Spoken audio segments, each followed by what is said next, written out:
mag-groundbreak ng 10,000 housing units as in magbigay ng mahigit 1 billion pesos worth of assistance sa mga paruma. Pagkakang po na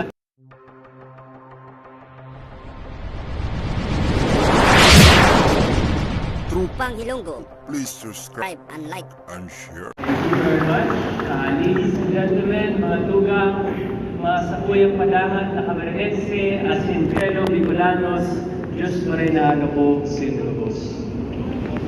On behalf of the provincial government of Camarines Sur, I want to extend my most heartfelt welcome and deepest gratitude to our proud adopted son of Camarines Sur, none other than His Excellency, President Ferdinand Bongo Marcos Jr.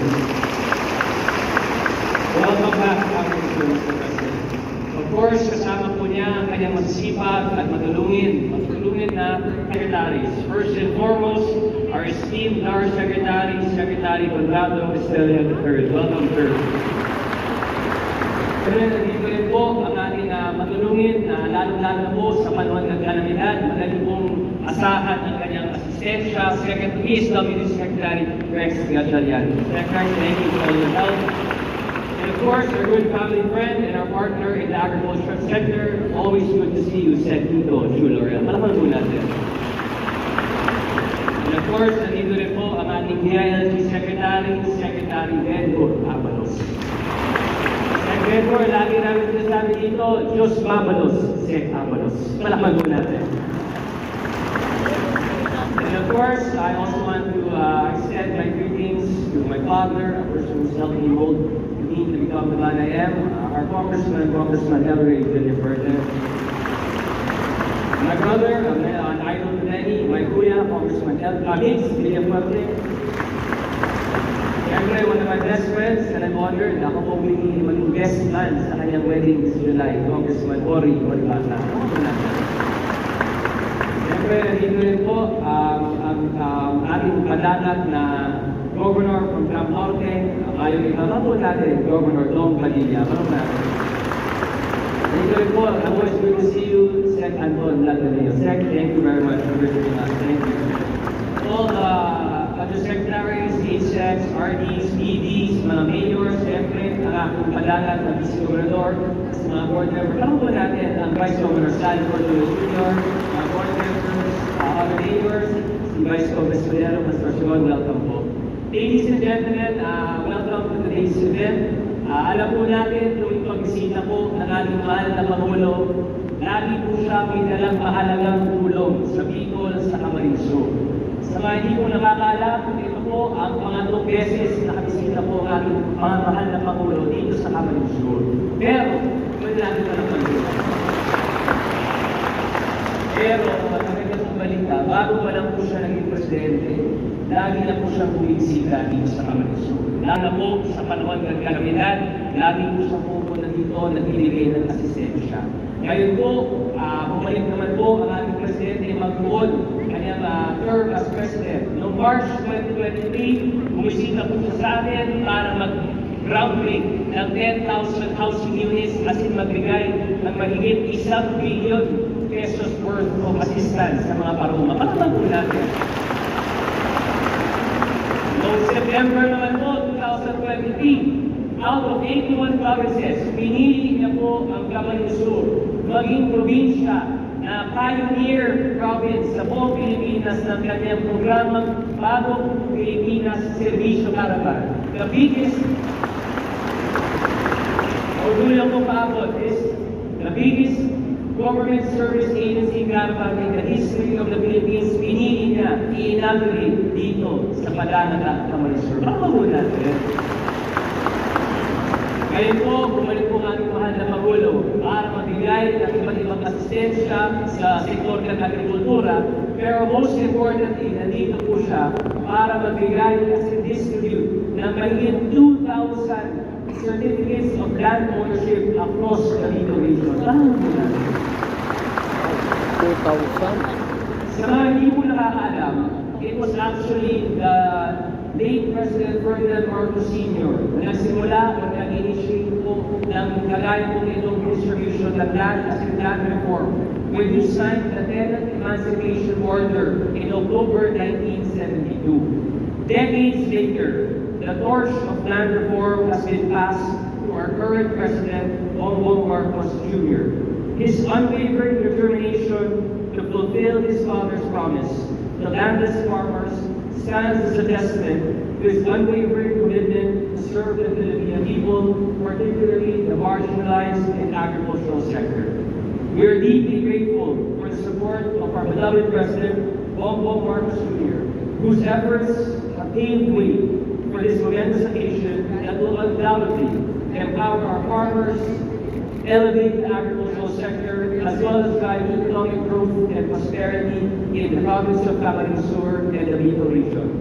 Mr. President, I want to reiterate to you that on behalf of the province of Camarines Sur, the Bicol region, and the people in our Vinaferto family, we stand firm by you, ready to serve. Mga Bicolano, tindong po kita, pangatin po ng pagmamahal sa ating mahal na Pangulo, His Excellency, President Ferdinand Bongbong Marcos Jr. Ay ang ating Pangulo. Diyos mapalas po, Governor Villafuerte.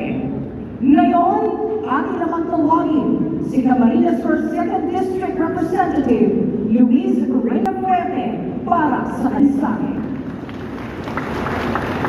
Diyos marigalaw sa inyo, boss! Magandang umaga po sa inyong lahat. Napakaswerte po ng ating probinsya na mabisita tayo ngayon ng ating Pangulo Bongbong Marcos. Sir, maraming salamat po. Ramdam na ramdam po namin dito sa Camsur ang inyong pagmamahal sa aming probinsya at sa buong Region ng Bicol. This is your third visit in Camsur, sir. Ang pagbisita nyo ng 3 beses sa aming magmula noong March 2023 hanggang ngayon araw po upang mapagbahagi ng iba't ibang mga development projects at ayuda ay siyang patunay na kaming mga taga-Camsur ay talagang kasama sa inyong pananaw sa pagkakaroon ng isang tunay na maunlad at mapayapang bagong Pilipinas. Kaya Mr. President, sir, mabalos po. Alam niyo po ba mga tugang na on September 10, 1971, President Ferdinand Marcos Sr. signed the Code of Agrarian Reform of the Philippines into law, which established the Department of Agrarian Reform. And President Marcos Sr. then appointed Conrado F. Estrella as his Secretary of the Department of Agrarian Reform. Fast forward now, we have President Ferdinand Marcos Jr. and our Secretary Conrado Estrella III strongly committed in improving the lives and welfare of our farmers through concrete actions felt by everyone. Ngayong umaga po, ipapamahagi ng ating Pangulo ang mga proa sa may over 2,000 agrarian reform beneficiaries. Salamat po, Mr. President. On your 65th birthday, last September 2022, you signed an executive order on the one-year moratorium on the amortization of the agrarian reform beneficiaries, fulfilling your promise to ease the burden of our farmers. Salamat po, Mr. President. Our President has also signed Republic Act 11953 or the new Agrarian Emancipation Act that freed an estimated 600,000 farmers from the agrarian reform-related debts. Maraming salamat po, Mr. President. Today, our farmers receive hundreds of millions worth of farm machinery and equipment, plus the turnover of completed farm-to-market roads in Camsur. Maraming salamat po, Mr. President. Secretary Estrella, Secretary Tito, and everybody here, maraming salamat po din sa inyong lahat dahil sa pagpursige nyo at dedikasyon nangyari po itong lahat. Kaya naman mga tugang, para mapakita natin ang ating pasasalamat at pagmamahal sa ating Pangulo, ipagpatuloy natin, ibigay sa Kanya ang ating malakas dudang suporta sa Kanyang mga programa at hikain at sa Kanyang administrasyon.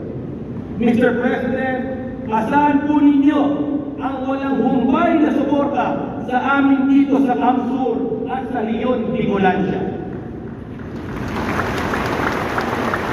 Kaya mga tugang, tumayo po tayong lahat muli.